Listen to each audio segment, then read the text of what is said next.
So today we're here with Howard the mule, and we're going to be talking a little bit about equine first aid. One of the most common things here in Southern Illinois for people to have as a livestock animal is to have horses or mules. And so we want to talk just a little bit about basic first aid and some things you could have on hand in case there is an emergency, so that you can be prepared. Just as a disclaimer, I am not a veterinarian, nor have I had any medical training.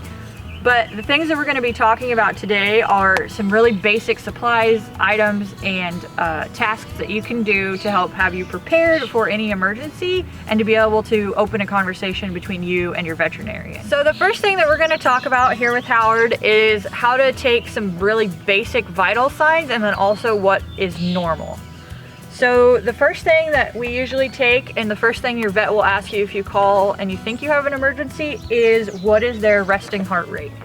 So the best way to find that for me is to come to the animal's left side, and then down here at their girth area, you can find where their pulse is at, and you want to take that.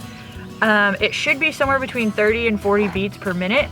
So the easiest way that I found to do the timing is you do it for 6 seconds and then multiply that number by 10. If you are having a hard time hearing, you might want to go longer, so like 30 seconds, so you can make sure that you're accurately hearing the beats. Young foals, so baby horses, tend to have higher heart rates. Their resting heart rates can be somewhere in the 70 beats per minute, and that's okay. But for a normal, healthy horse that is an adult, somewhere between 30 and 40 beats per minute. I will mention that it's very important that you know what your animal's normal is, because sometimes they can be higher or lower, and you need to know what normal is. And you also should practice, because sometimes it's kind of hard to hear it if you don't know. So when we listen to their normal heart rate, generally it's right in this area.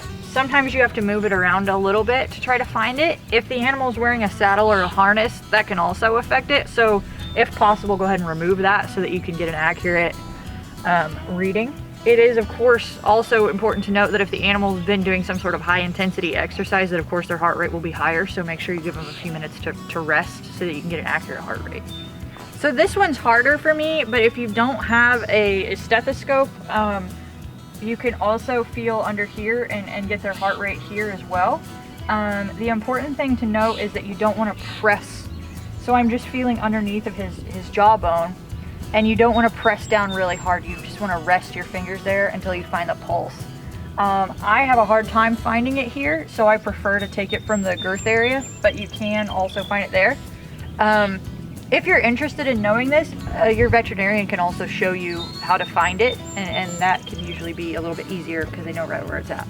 Another really important vital sign to take for a horse is their temperature. And for horses, the easiest way to do this is to use a thermometer that we insert rectally.